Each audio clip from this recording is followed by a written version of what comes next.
been doing push-ups. I've been doing sit-ups. I've been doing chin-ups. I've been doing pull-ups. I threw up once, but I'm okay now.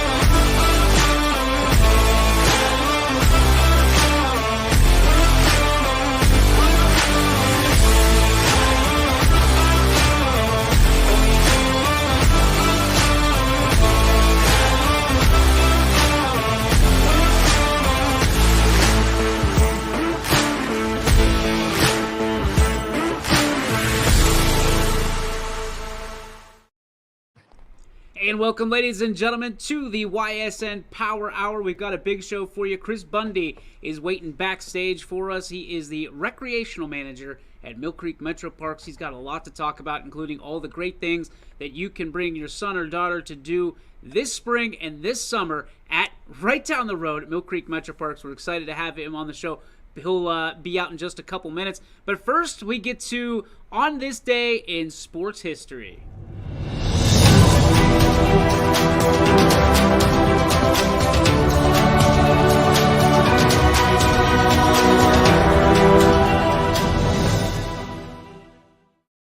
March 31st, 1994, a day that a lot of people remember, believe it or not.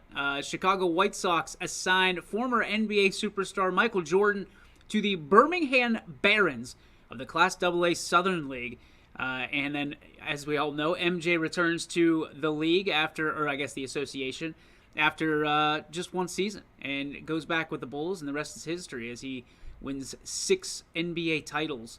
And to me, is the best ever. What I thought was really unique out of this story is when you think about Michael Jordan, you think about the best of all time. If you watched his I don't know if you want to call it a docuseries, they said that if Michael would have stayed with it, there's a really good chance that he would have ended up in Major League Baseball because he was that good, he was that gifted, he was that talented. But the White Sox and Michael Jordan parting ways after that season. Michael goes back to the NBA, and again, the rest is history. Waiting backstage, a guy that I don't want anybody to wait any longer for. He is a legend, and I've heard so much about him, but we meet for the first time here virtually. His name's Chris Bundy. He is the rec manager for Mill Creek Metro Parks. We're so excited to have you, Chris. Welcome aboard. Yeah, thanks for having me on the show. I've heard a lot about you as well through Brian Tolnar, and I'm excited to be on your show. So let's get right down to it. We've got a lot of time to talk about all the great things that are happening at Mill Creek, but from your standpoint, this is a year unlike any other, I think. I mean, you've got flag football, soccer, deck hockey, and all kinds, cheerleading, all kinds of stuff. I know that's just the tip of the iceberg for what you do and what you're here to promote, but tell me a little bit about a day in the life of Chris Bundy at Mill Creek Metro Parks. So every day is different. Like for me, I mean, obviously, like I love what I do. Coming in here, I enjoy working with people, working with youth, working with adults. I love putting programs together that gets people outdoors, recreating, and most of all, coming to Mill Creek Metro Parks. It's the gem of Mahoning County. So being able to come here every day, doing something I love is just fantastic. And like you said, we have so many programs going on this year. We have 15 new programs we're launching for 2022. So every year we're evolving, adding new stuff, more things to bring the people from Mahoning County out, as well as the surrounding members of the surrounding counties out as well. Like you mentioned, some of our youth stuff. So like I said, we always have new stuff going on, and whatever we can do to bring, and whatever is kind of the trend in the area, we're gonna bring it in and showcase it here at Mill Creek. I think one of my favorite things is at the end of the day, I always think that I've touched every blade of grass at Mill Creek Park, and then Brian tells me about something that I had no idea about, and I feel like there's another 100 acres of Mill Creek Park. For somebody that's never been or only been there a couple of times, or maybe hasn't been there for a long time, what do you tell people to get them excited about coming to Mill Creek this summer? Yeah, great question. So for me, when a lot of people call in, they always refer to the Wick Recreation area, which is where I'm stationed, as Rocky Ridge. So I always try to bring people here to our location.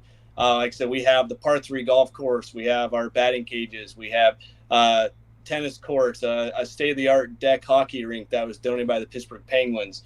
We have the old warming house, which is being turned into the new rec center. It's being remodeled this summer. We have sand volleyball pits, the Morley pavilions on this property. We have baseball diamonds, soccer fields, football fields. People play lacrosse out here. I mean, we have so much on this property. So I always talk up the Wick Recreation area because it's one of my favorite places to be in the park.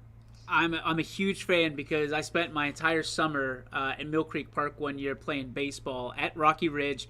My favorite place to play. There's no fences. It feels like East Palestine. It feels like home. So if you crank one, you're running forever. Right. But there's so much to do out there, as you kind of alluded to, and you guys have all new initiatives. You mentioned, 15 new initiatives that you have just this year. Would you mind diving into that a little bit? Yeah, for sure. We kind of kicked the year off with our Metro Cyclers program, all new for this year. It's a program where people can come together. We have designated bike rides every month. So every month we have a different trail we're going to hit. They come together. They go out, hit a trail together, bike together. As part of being a membership of that program, we give everyone a biking shirt that represents the park. Always one of our drawstring bags, water bottles. So that's a great program.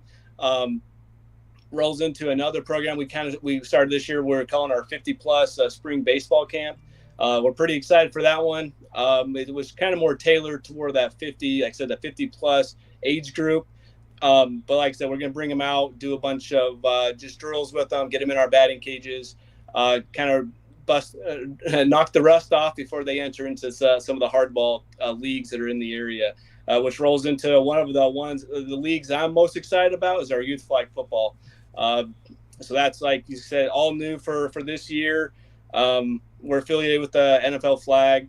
So all the kids are going to get outfitted with NFL, flag football jerseys. It'll be represent one of the NFL teams. They're going to get flags, shorts, socks, once again, water bottle, drawstring bag. And also with that league, which is really exciting, we're adding to is as like you mentioned earlier, our cheer squad. We're pretty excited for that. That one's exploding for us. Every girl is actually going to get a really nice cheerleading uniform. They'll practice, and then throughout the week, just like the flag football teams will, and then they'll cheer for the flag teams on games on Saturday. So we're really excited for that flag league. We have 2 for this season, one in the spring, one in the fall. Our spring one will kick off May 14th. The sign-up deadlines for that is April 11th. So a little bit more about that league as well. We're going to be doing an evaluation, which we're pretty excited about. We're going to bring all the kids out. They're going to get a chance to showcase some of their skills. We're going to test them on running, doing a 40-yard dash, kind of like I said, a little mini NFL combine. We'll run them through that. We're going to do some throwing drills with them, catching. We'll do shuttle drill where they can, test some of their agility. And then, like I said, they're going to come out. They're going to have a great time. But one of the benefits that we think is going to really help out our league is our coaches are going to be there. They're going to be able to watch all the kids. And when we do our little draft with our coaches, we're going to spread the talent across all the teams. So every team will be as even as we can make it, which we're really excited about. We think it's going to be a huge benefit for the people in our area. Yeah, and we talked about the flag football and how it is. I mean, we've had flag football here on YSN. There's tons of flag football leagues that are around the Youngstown area that have continued to try to give these kids an opportunity, but what they end up turning into is, one-sided teams, stacked teams, kids wanting to play with each other all the way up. You guys are doing things different, as I understand it, with the combine, so to speak, and the Right. analysis of it, trying to make sure teams are fair, games are competitive, and it doesn't turn into a who's who, rather being able to kind of start this foundationally, doing it the right way, and continuing it for all the rest of its days. Yeah, absolutely. So, Yeah, go ahead. Oh, I was just going to say, yeah. So with that, like I said, our ultimate goal is to, get these kids to come out, learn the sport, have a good time. Ultimately, we're all about having a good time. So we want every kid who plays not just flag football, plays in our youth soccer program, or comes to any of our camps, or plays in our youth deck. We want the kids to have a great experience. And I know winning isn't everything, but winning does help. Does help with that. So like I said, we want to give every kid, every team the opportunity, the chance to get a couple wins in the season. But like with winning comes, with the kids being able to have a good time and a good experience. So we're with our coaches. We want to get good coaches in place who are going to instill the right morals with the kids, and overall just help them build that foundation that's going to help them move on when they get older to go to whether it's whatever sport they go to in the future. So that's one of our main goals here in the rec department. Now, a little birdie told me, Chris, that there's going to be tailgate parties that are sponsored by places. Tell me more about that. Yeah, so it's non-alcoholic tailgating party. So the plan behind the tailgating party is on our championship day, which we actually have that slated for. It'll be June 25th. So in between games, because we're going to do a one-day tournament, so some teams could come there and be there for 4 or 5, maybe 6 hours. So the whole point is we're going to have some stuff out that we might bring our cornhole boards out. Kids can have fun playing that in between games. Parents can, bring food, get pizza from local restaurants here in town. Just have a good time with the kids on our property in between their games. Like I said, we have a lot to offer up here, so it's not like kids are going to get bored or have something else to do, but we want to have a good time with them. And so like I said, we want the whole day to be fun. Even if they show up and lose their first game, they can still stick around with their team and have a good time. So the flag football deadline, April 14th. What are the age groups again? Yeah, so right now we have 12U, 10U, 8U, 6U, and 4U. So that's kind of what we're shooting for. As our league develops and grows, we may even look in the future to even add an older age group on that as well. So is it the same for the cheerleaders as well? Same thing for the cheerleaders. But with our cheer squads, we may actually combine the ages a little bit. So the little, we may even have some 3-year-old cheerleaders cheering with, awesome. Maybe some 5, maybe even 8-year-old girls, which they can look up to them, remember the cheer that they're doing. So, like I said, we're really excited about the cheer squad. I think it's going to be a really nice addition to our program. That's phenomenal. All right, let's go from one program to the next. Soccer is a program, and soccer continues to grow here, not just in the Valley, but around the country as we try to catch up with the rest of the world. Talk to me about the excitement of soccer here in Mill Creek. Yeah, great. So last year was the first year that we offered youth soccer.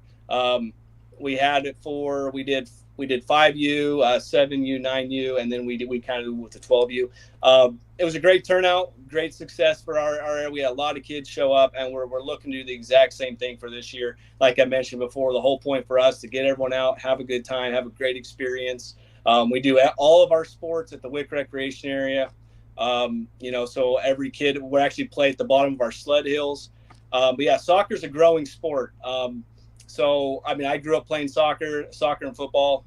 Soccer, I think, is what I always tell people. I get a lot of parents call in. They say, hey, this is my kid. They're 4, 5, 6. What sport should I get him into? I always push people to soccer. I think it's one of those great fundamental sports to start your kid out with, even if, maybe you as a parent don't want to push soccer on them, or maybe even their interests aren't there. I think it's a great sport to be able to get kids to get that hand-eye, hand-foot coordination, which, you look at 3, 4, 5-year-old kids and they're, what real other sport out there at that age, or they're working with their feet. And if you can get your feet, working with your feet and coordination, it translates to, I think, to every sport that a kid will get into. So I always push parents to soccer. And I think it's for us to be able to have that here at Mill Creek, I think it's a great opportunity for people to take advantage of. Is that the same deadline, April 14th?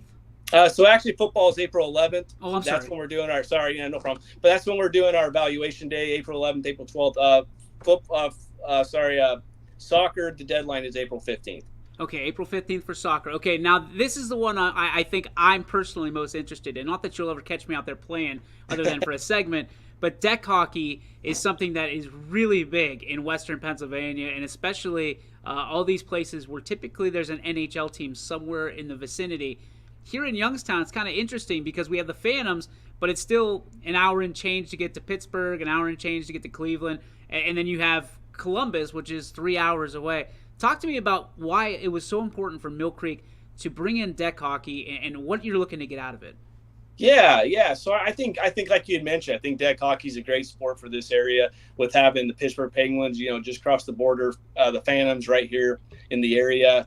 There's a lot of interest for hockey. And so for us, last year was really the first year we started, focusing, really honing in on deck hockey. We ran a program with Pittsburgh Penguins last year called the Learn to Play Deck. And then we rolled that right into our youth deck program.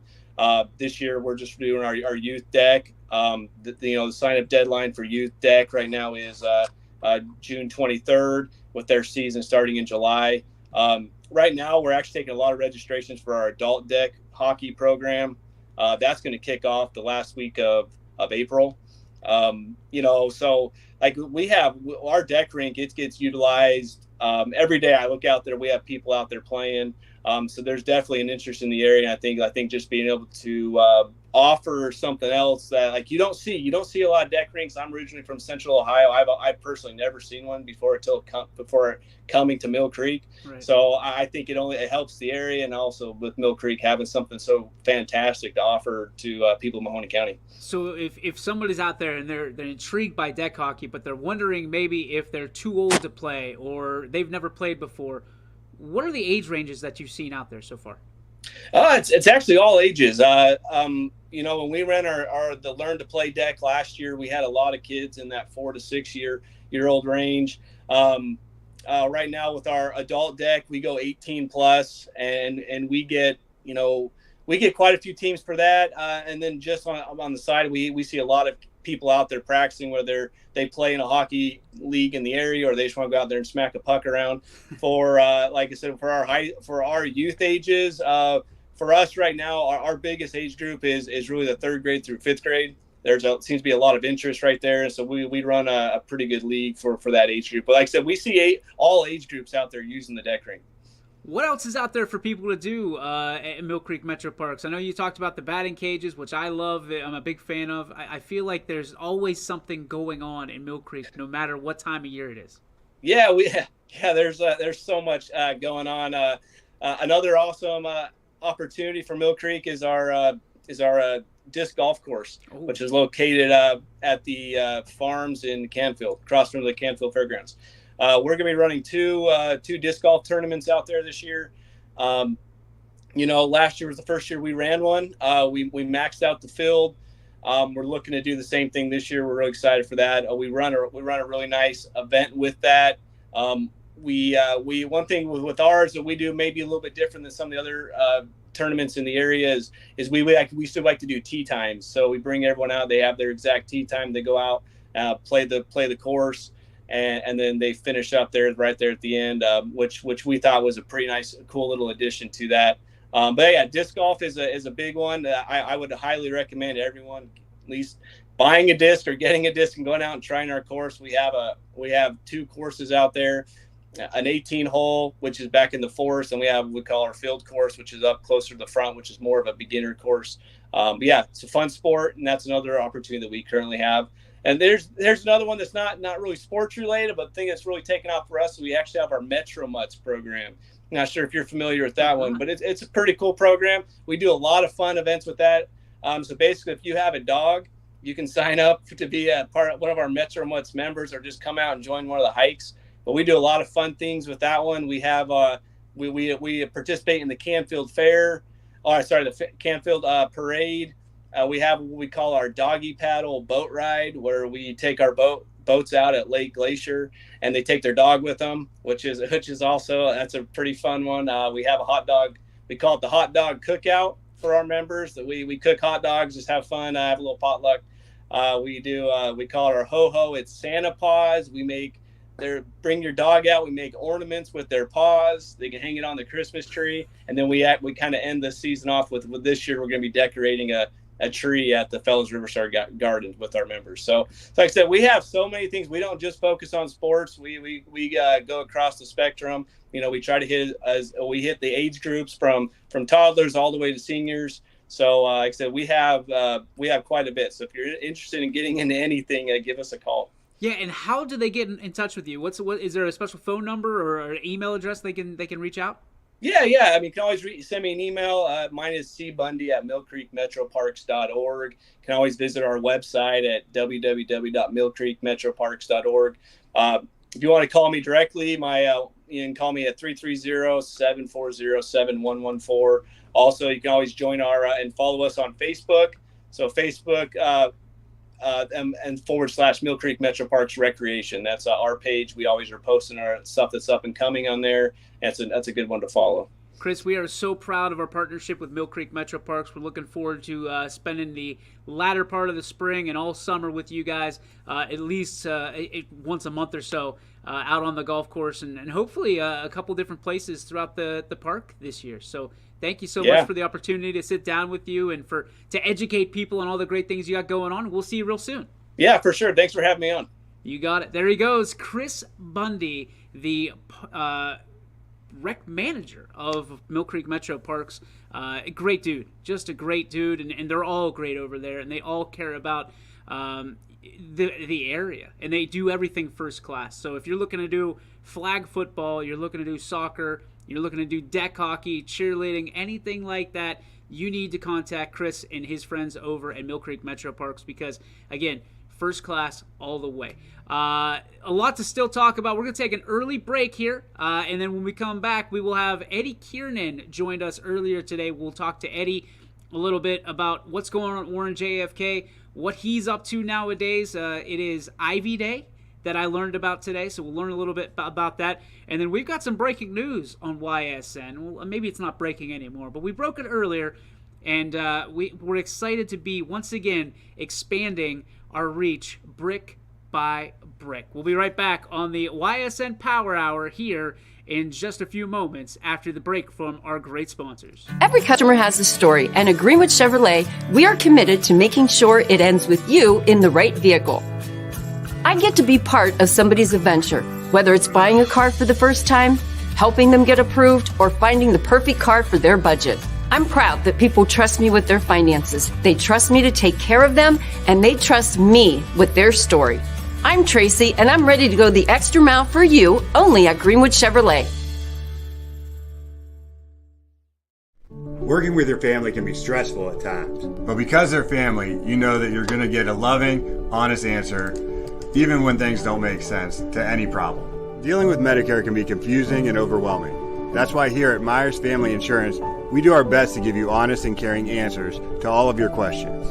Family, like Medicare, isn't always perfect, but when you put others first, the results can be amazing. For all your Medicare needs, call Myers Family Insurance.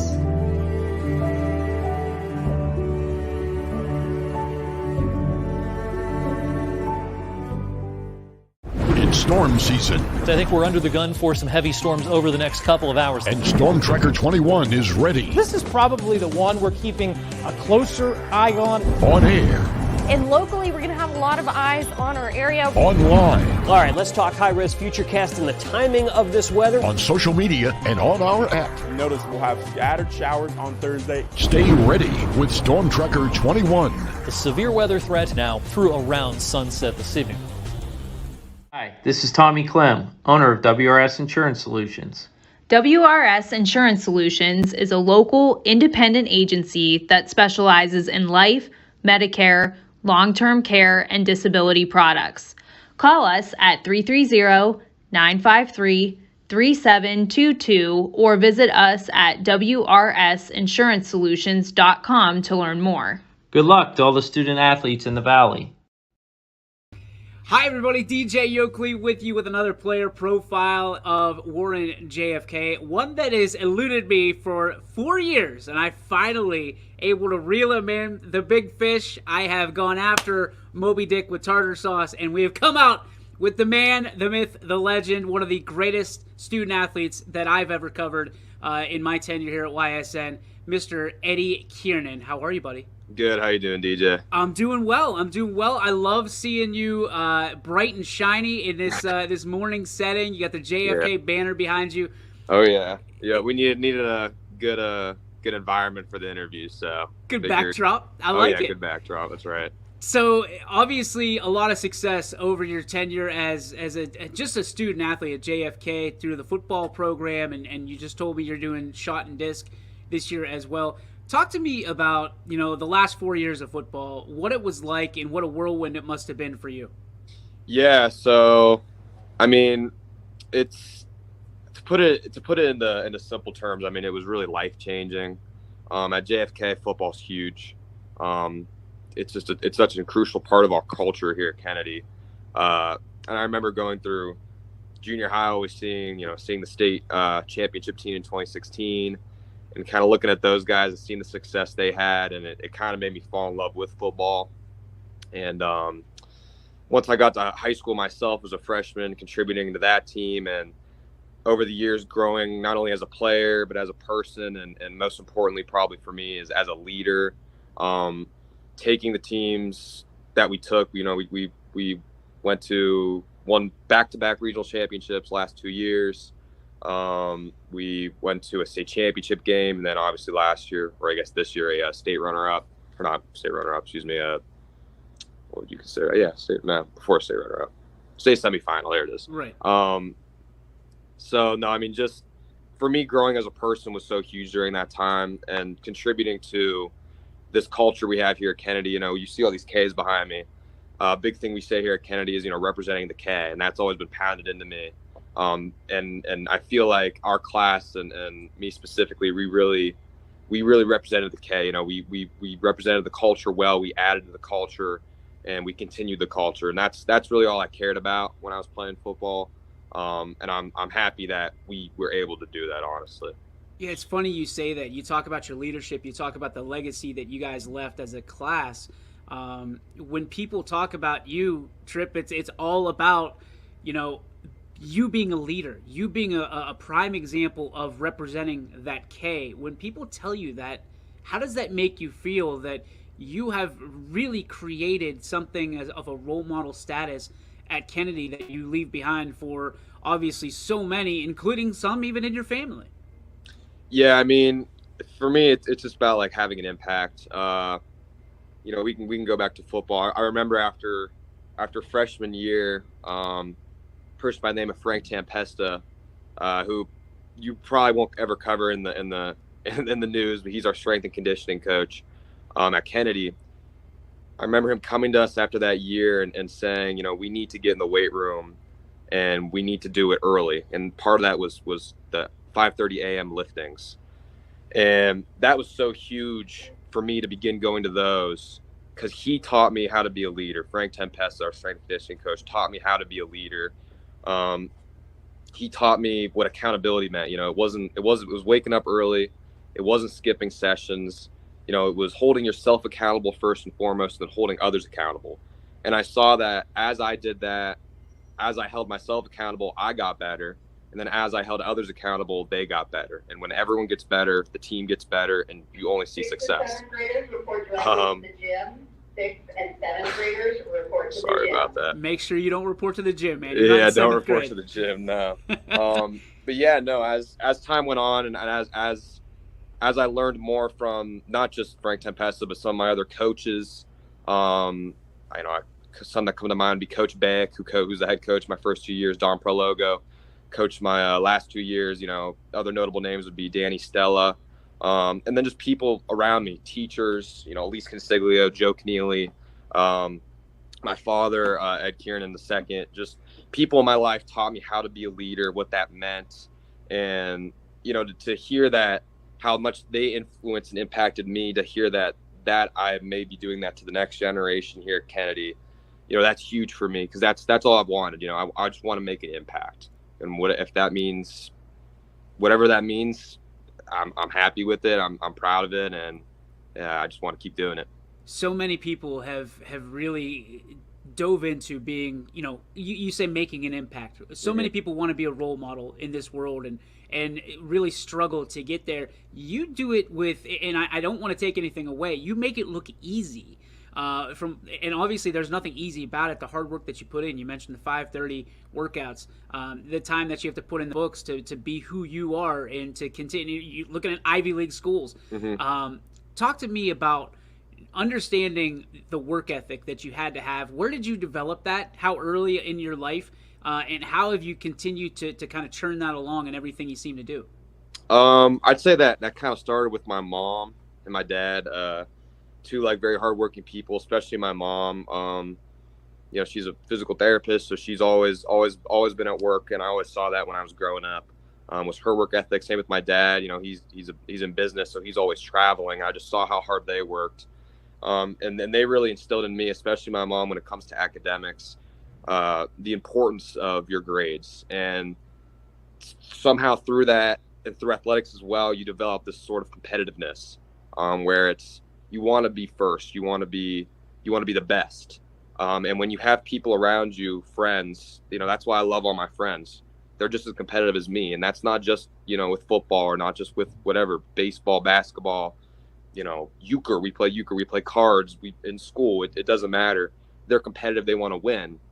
And when you have people around you who are competitive and I'm competitive, you push each other. So it's, I got an A on this test, but he got an A+. Man, I got to do better next time. Or, me and my buddy, we got a B on this project and they got an A. Like, man, no way he just beat me. And it's with everything in life. And I think that's where I kind of developed myself. This work ethic was I didn't want to be beat. I don't want to be beat not only by the people I was playing, my opponents, but by my friends. I didn't want to be beat by my teammates. A notable person we talked about the weight room who always pushed me in the weight room was Pat Vallon, who I'm sure, huge D1s. He's getting D1s every other day now. He pushed me all the time because I would go and I would max out on the squat and he would beat me by 10 pounds. I'd be like, oh my gosh, this dude. Now I got to work harder. Now I got to show up earlier. Now I got to push myself even more. And, that's just one example. I could rattle off tons of names who I've competed with here at Kennedy, Cam Hall, about Jesse Likens, Michael Morrow, who in the weight room, in the classroom, on the field, wherever, that competition, you push each other and you make each other better. And that's kind of where it stems. You don't want to be outworked. You don't want to be beaten by the other guy. And I think that's really where it stems for me, is that competitiveness, for sure. When somebody says that you epitomize the K, right? When we talked about that a little bit, what does that mean to you? How does that make you feel that during your 4 years as a high schooler that you embodied perfectly everything that your teachers, your administrators, your coaches wanted you to, that they really think that you are the perfect example of what they want walking through those hallways at Warren JFK? Yeah, the K, it's something that's like preached everywhere here at Kennedy, and athletics and academics and everything. So, it's kind of hard to grasp unless you go here and you've been through this culture. But for me, and how it was always preached to me was it's like pillars, right? You got faith, that's part of the K.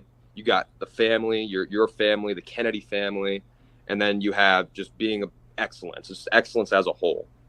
So it's excellence in sports or excellence in academics or whatever, whatever you do, excellence in it. So for me, faith and excellence in faith, and that's, worshiping God, that's praying, that's giving glory to God. That's first and foremost. And then it's your family. It's holding your family close, protecting your family. And then last, it's that element of excellence and having excellence and striving for excellence. And it's tough. It's kind of a hard thing to really put into words. But I think when you're here and you're in this family, I truly call Kennedy a family because we feel so intertwined, so close knit. It's just something that's expected. It's like we wear these polos. You got it right here. It says Kennedy. It's like, you might as well be a K. People have polos with a K. It's the same thing. It's like something you wear on your arm, on your chest. It's like a patch, just a reminder of what we do here.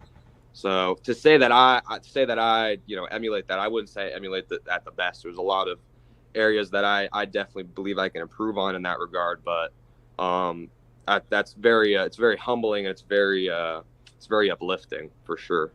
All right, let's talk about real quick, Eddie, that last game And everybody thinks that the last game they're going to go out, they're going to win a championship. It's going to be a Disney movie, straight out of the storybooks. That wasn't the case. It was looking good for you guys for a long time. And obviously, as state runners-up last year, you wanted to come back and shine and raise that golden trophy this time. Didn't happen that way. When did it finally sink in for you that was the end? Was it during the game, or did it take a while till after to really realize, what was occurring, and that might be the last snap you ever play in competitive football? Yeah, that's tough because obviously the last 4 years, football's been such a big part of my life. And as a senior, when you're in the playoffs, no matter who you're playing, whether it's a great opponent or opponent who isn't as great, you accept the fact that this could be my last game. I could get injured. This team could beat us. You never know. So you kind of have that mentality going into every playoff game, I feel. In that last game, it was tough. The conditions were tough. We weren't playing our best ball, but the whole time we fought, and that was very important to me as a leader of that team, because I had been on teams in the past, or I had been around teams in the past where when the times were tough and things weren't going well, there was kind of this point where you quit. And I was proud that we didn't quit in that game, because I think it really showed we had heart and we represented the K. And when the game ended, it was of course crushing, because that's the last time I'm ever going to put the pads on, right? Mm-hmm. This is the last time I'm ever going to wear this helmet. This is the last time I'm going to go to war with my brothers. But a part of me was truly, genuinely at peace, because it felt like despite losing, I had still led a team to do something great in back-to-back years. And sometimes winning and losing isn't what it's all about. It's about how do we represent ourselves? How do we carry ourselves? What did we learn in this process? How do we represent our community? And I felt the team this year did a phenomenal job of that. And the future is bright for them. So, does it suck? It sucks. But the great things can't last forever.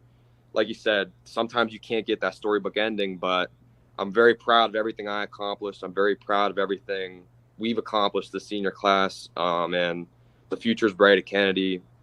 I wholeheartedly believe that. So I'm happy. That's all I got to say. One of my favorite stories of your career, and maybe of the entire, just everything that we've done at YSN, involves you directly, because you broke your hand as a center. You broke your hand and learned how to snap with the other hand, your left hand, your non-dominant hand. And that's everything from actual snaps to shotgun snaps and all of that. When it happened, walk me through what your mentality was, because there's a lot of people that would have just said, you know what, I'm out for 8 weeks, I'm out for the year, whatever it is. And you just decided you're wrapping it up, you're clubbing it, and the other side, you're going to learn how to snap. That takes not only skill, but determination and willpower. What was going through your mind when all that was going down? Yeah, so it's kind of a funny story. I don't think I've ever told it to anyone outside of here at Kennedy, but basically it was the day before first playoff game against Lowville last year, and so the COVID year.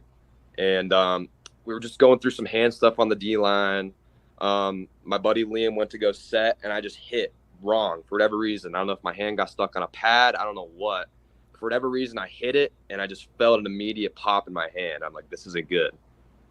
Go over to the trainer. She's like, yeah, there's something wrong there, but we're just going to have to tape it up and finish practice. So that's what I did.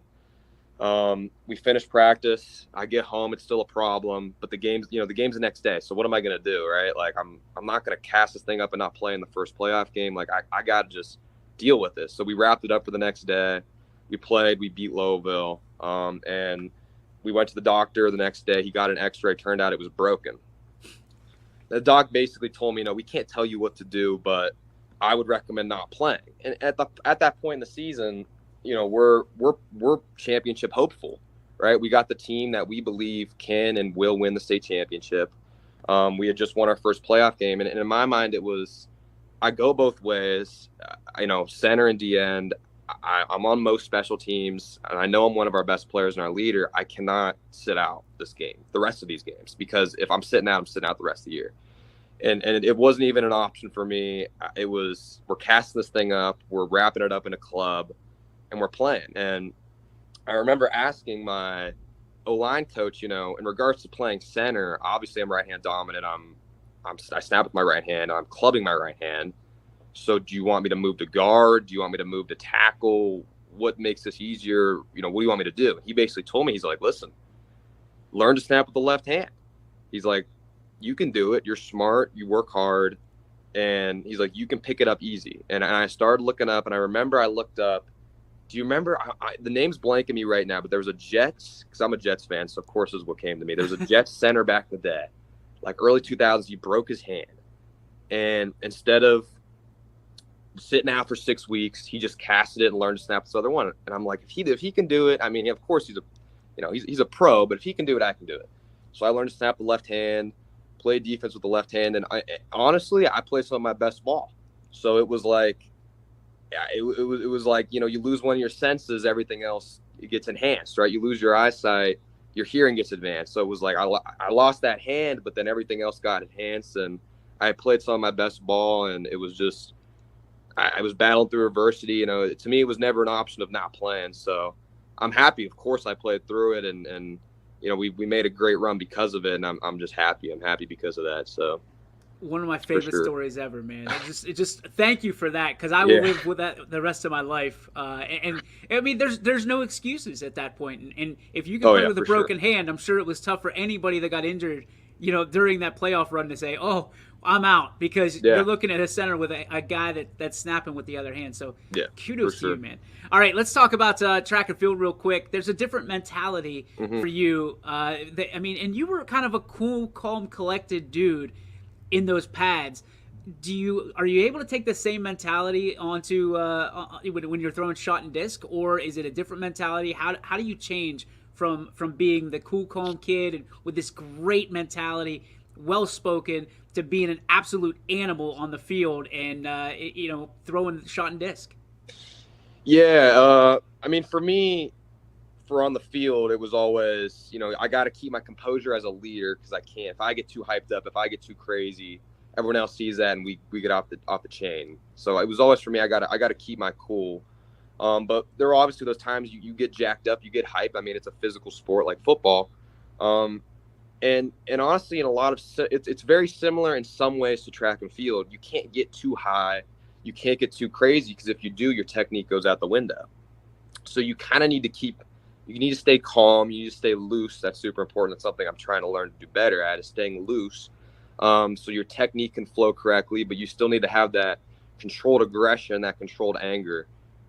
That's how I tried to play football, was with controlled anger. There's a famous, I remember watching an Aaron Donald clip before the Super Bowl a couple years ago, and they played the Pats, and Aaron Donald's talking about controlled aggression.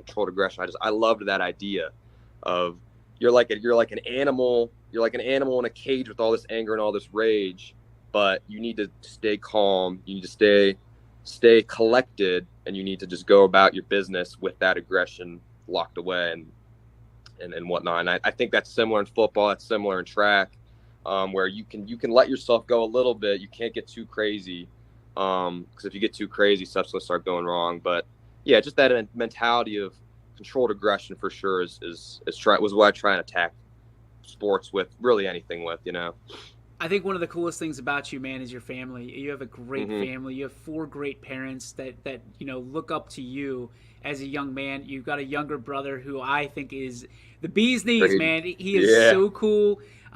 He way different than you are, obviously. Polar opposites. But you're blazing a trail for him and setting an example. With you looking at Ivy League schools, there's a lot of pride that comes from you, obviously, and all the work that you've done, but there's a lot of pride from your family. What did you want to do when you were going into looking into schools and things of that nature? Did you want to really go? I mean, everybody wants to do the best they can, but you really have your choice of anywhere you want to go in the world to get your secondary education. What does that say to you about, what your family has kind of provided for you and obviously for your brother as well? Yeah, I mean, it's fantastic. My mom and dad are obviously from the area. They managed to get out and live all over. I was born in Portland, Oregon. I lived in Florida for a while, and I've lived up here. I've grown up here most of my life, but I've also bounced around up here. They've always pushed me to get out, see the world. Don't just stay here my whole life. They, and if come back when I'm older and have kids and whatnot. But right now, this is the time I need to explore the world and see what's best for me. So that was big, is going out and going to places where maybe I'm not comfortable, because through being uncomfortable, I'll definitely grow.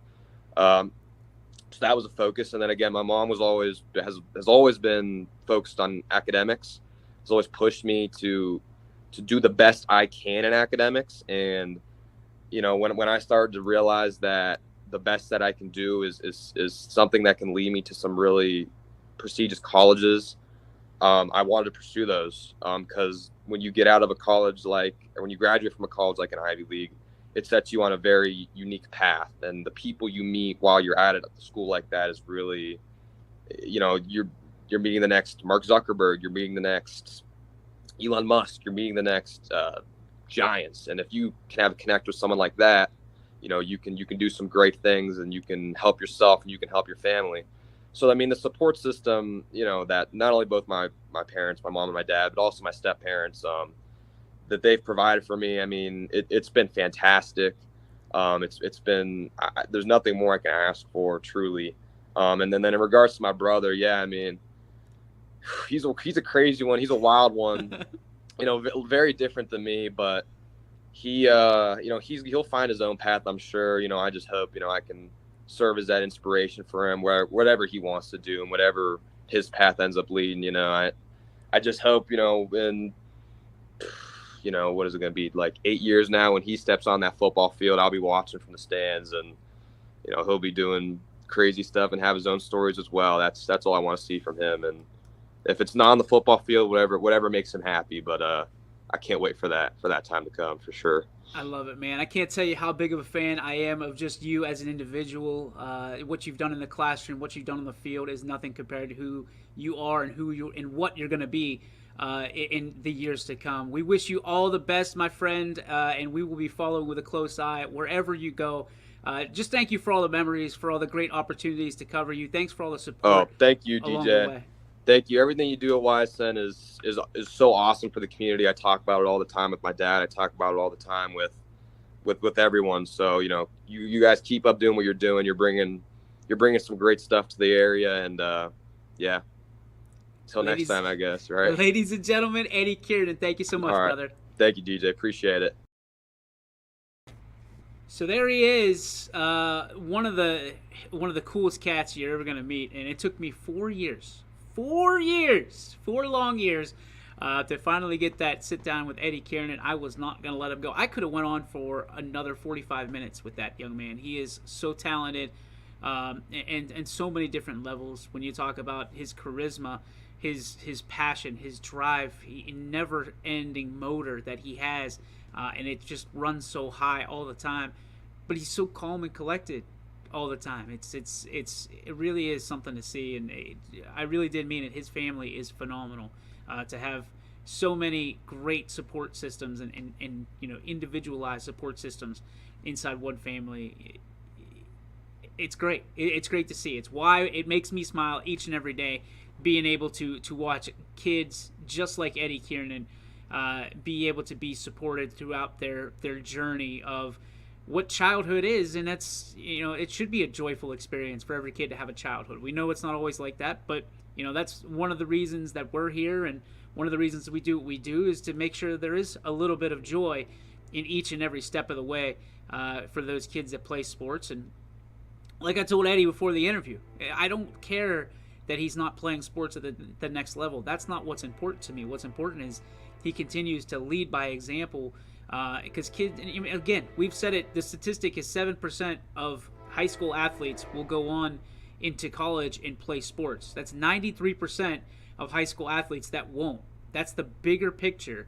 But what they learn from sports, what they learn from being a part of a team and being a part of a unit and being able to do all these things, that's what makes these kids great. Eddie might never play NFL. He might never play a down of college football, but that young man could be the CEO of the next, he said it, Facebook, or Tesla or whatever. And I believe that this area, this area that we live in Youngstown, Ohio, and the surrounding areas, the Mahoning Valley, all the way down to Jefferson County, all the way back up, and now into Pennsylvania, I believe that we have some of the most talented people on the face of this earth. And you know, it's just up to someone like us or someone, the next YSN, to uncover them. So, all right, and thank you again, Eddie Kiernan, for that interview, and the entire staff and administration at Warren JFK for making sure we could get that one.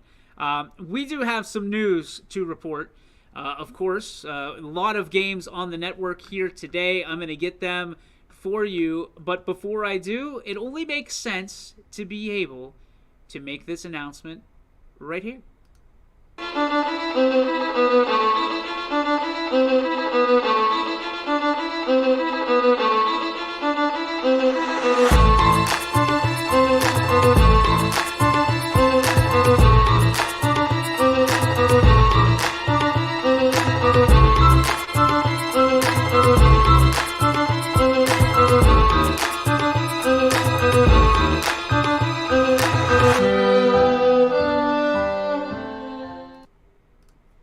So there you have it, ladies and gentlemen. Mohawk has joined your sports network. And with Mohawk joining, an excitable experience for all of us, because we are no longer just a one-state pony. We are no longer a one-trick pony. We have 2 states that we're going to be able to help student-athletes from Mohawk, from Bessemer, Pennsylvania, right across the border here, attracted by the I just got a text message from my wife, says, hell yeah, Mohawk. We're excited here, and it's hard to contain our excitement because we've wanted to break into the Pennsylvania, for the state, the Commonwealth of Pennsylvania, for the longest time. I went to school there. My wife's from there originally, and they have a lot of talent over there. Not to say that Ohio doesn't, but this sets up a whole different ballgame for us, for the way that we report, for the way that we bring things in, for our all-star games. Now we can have Ohio versus Pennsylvania, or we can have, you know, intermixing. You thought it was crazy on Saturday night. Imagine what's going to happen when we put a little Pennsylvania pepper on that steak hoagie that is the YSN All-Star Game. And as Mohawk is officially on board, tonight I will head out to Mohawk myself, and I will announce the Mighty Warriors taking on the Union Scotties, two organizations that are very, very good. Very, very good. 2 school systems that have great programs, great kids, and a lot of success in yesteryear, and are looking to get back to it. And this isn't just for baseball. This isn't just for softball. This isn't just track and field. This is a 2-year agreement with Mohawk for football, for basketball, for everything. So we're excited. We thank a lot of people over at Mohawk for putting trust in us, but they saw our product and they said, why wouldn't we do this? Good friend of mine for a long time. We go back to playing baseball together at Westminster College, Nick Mariano, who he's the head coach for the baseball team over there, and he is, you know, we did it as a case study last year.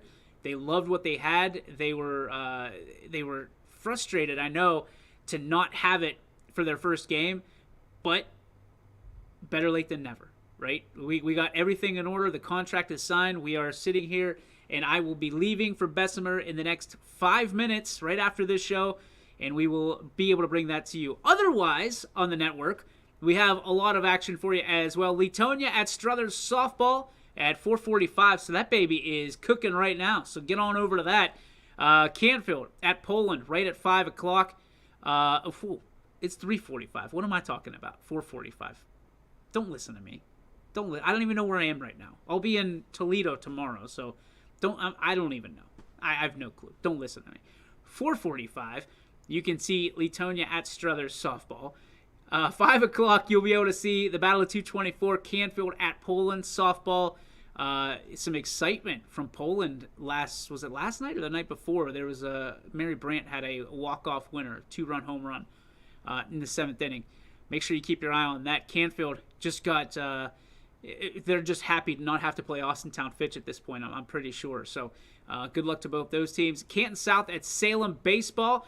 A little birdie told me that Carson Rhodes will be on the bump today. Derek Rhodes will have the coverage for you, so make sure you tune into that one because Carson, as we all know, heading to Virginia Tech to play baseball. He's only a sophomore, so you got a few years, but he's already committed to play for Virginia Tech, and he is a extreme talent. And that Salem team, they were robbed yesterday. They had some rockets that were just right at people, so they'll look to bounce back today at home, opening day at the Ray. So make sure you turn on the Salem Quakers.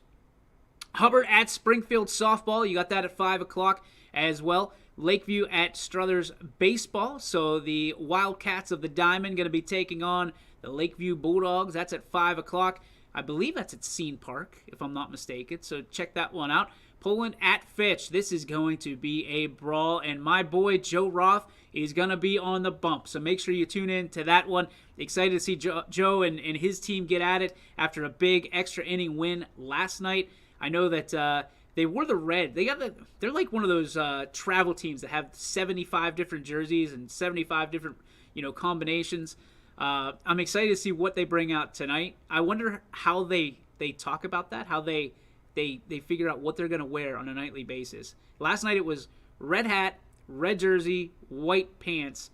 I'm interested to see what they come out with tonight as they play the Poland Bulldogs. Also, baseball action. Western Reserve at Ursuline.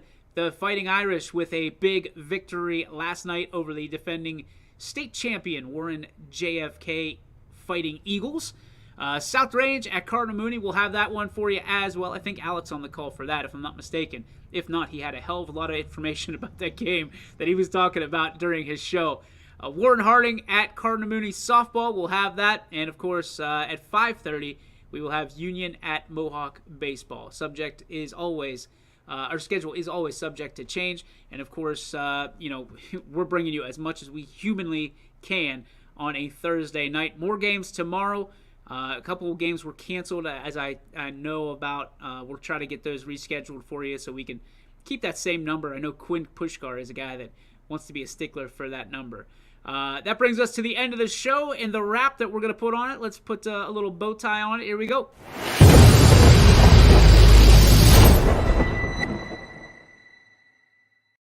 The Joe Dickey Electric What's Your Spark, presented by our friends over at DickeyElectric.com and on the campus of Joe Dickey Electric in North Lima.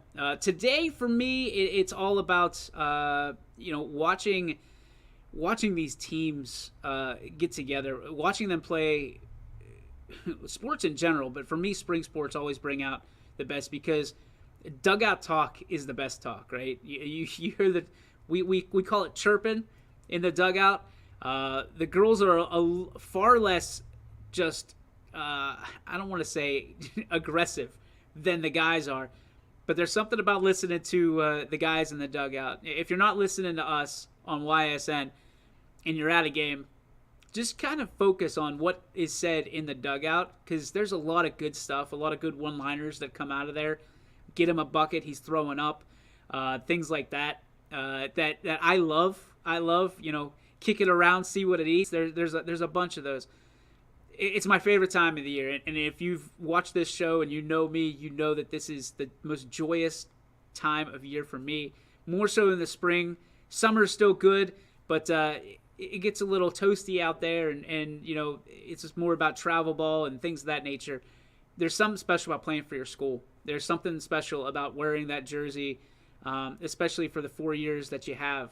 And representing your school, your teammates, your parents, your neighbors, all of those people. So I hope, seniors, if you're out there and you're listening, that you take each and every game seriously from a standpoint of making sure you represent yourself well. You heard from Eddie Kiernan earlier, who represented the K. It's all about how you represent your school. You don't have to be super strict about it. You're allowed to be, you can make jokes. You can still have your personality. But make sure you're doing a good job of representing your school. In baseball, that means your hat, I'm not doing a good job right now. Your hat is forward, your shirt's tucked in, you're ready to go, you're ready to walk on the field. Because at the end of the day, I mean, there's a level of respect that you have to have for those who came before you, those who will come after you, and everybody in between, those that are on your team right now. I think that you got to keep that in the back of your mind. And it's okay after the game to you let everything loose, but when you cross those lines, make sure that you're ready to go. And I think it's an old school thing. It's an old school thought. But I learned it very quickly when you walk through the doors at Scene Park that you're game ready. You're game ready and you're ready to go. And I think that it's just a level of respect for the team or organization that you're representing at that point. So just keep that in mind. And go out and have fun, because you never know when it's going to be your last snap, your last hit, your last at-bat, or your last toss. So go out and have fun. Seniors, go out and have fun. Everybody. It's springtime. The weather's warming up. We're excited. I know we got one more cold blast that nobody wants. Old Man Winter can go pound salt, because we're going to have to dump some, it sounds like, on our sidewalks to make sure you can get around. But that, regardless, is going to do it for our show. Thanks again to Eddie Kiernan for coming on, stopping by earlier. We thank Chris Bundy of the Mill Creek Metro Parks, the recreation manager there. Couldn't thank him enough. Get out, get your kids signed up for soccer, for flag football, for deck hockey, for cheerleading, all of that stuff. You need to get out there, get your kids signed up, get them ready to go, have them participating, because we all complained about the COVID situation, right? Now there's no excuses anymore. Get out there, get them signed up, participating in something that gets them out with other kids and gets those social interactions up. So on behalf of all of us here at YSN, make sure you tune in, ysnlive.com/live for all your links to tonight's games. Everything kicks off at 4:40, and we'll head all the way through probably about 7 o'clock, 8 o'clock tonight. So we'll see you there on the other side. And tune in tomorrow, YSN. You've got the Running Point at noon. You got the Casual Sports Podcast at 2. And, of course, right here, the Power Hour at 3. We'll see you then right here on your Sports Network. YSN thanks you for watching this